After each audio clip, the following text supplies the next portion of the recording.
Hi friends, இப்போ நம்ம சிறகடிக்க ஆசை பார்க்க போகிற சிறகடிக்க ஆசையில் வந்துட்டு நம்ம ரவி ரெஸ்டாரண்ட்டுக்கு புது கெஸ்ட்டுங்க. நியூ கேரக்டர் யாருமா அது இவ்வளோ அழகாக இருக்குது அப்படிங்கிற மாதிரி ஏதோ போஸ்டருக்கு வர விளம்பரத்தில் வர மாதிரியே இருக்கே அப்படின்னு சொல்லிட்டு எட்டி பார்த்துட்டு இருக்காங்க. ஆணை பார்க்காதீங்களா உள்ளே போய்டுன்னு சொல்லிட்டு சொன்னால் கேட்குறாங்களா.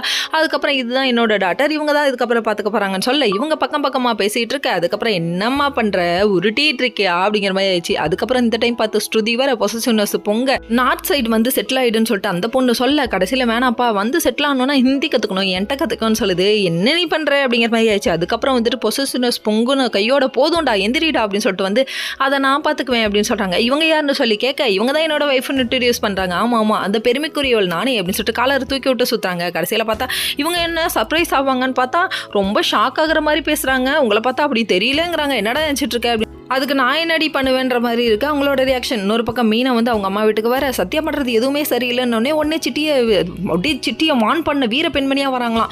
சரின்னு சொல்லிட்டு இங்கே வந்து அவங்க சும்மாவாக இருந்தாங்க. சிட்டிக்கிட்ட சண்டை போட அவன் பிடிச்சி கீழே தள்ள ரத்தம் வர அந்த டைம் பார்த்து முத்து போக ஒரு ஆக்ஷன் பிளாக்கே நடந்துருச்சுப்பா, வேற லெவல்ப்பா அப்படிங்கிற மாதிரிச்சு. சும்மா புரட்டி எடுத்து ஏன் பொண்டாட்டி ஏடா அடிச்சேன்னு சொல்லிட்டு கையெல்லாம் உடச்சி விட்டாரு. நல்லா வருவடானி அப்படிங்கிற மாதிரி இருக்குது. இன்னொரு பக்கம் வந்துட்டு அந்த பிஏ இருக்காரே நம்ம ரோகிணிக்கு வந்துட்டு பிளாக்மெயில் பண்ணிட்டு இருக்காரு பயங்கரமாக. செட்டில் ஆகிடான்னு பிளான் பண்ணி 30 லட்சம் கேட்குறாரு. இவனுக்கு ஒரு வழி பண்ணணுமேன்னு சொல்லிட்டு இவர் எங்கே வராங்க.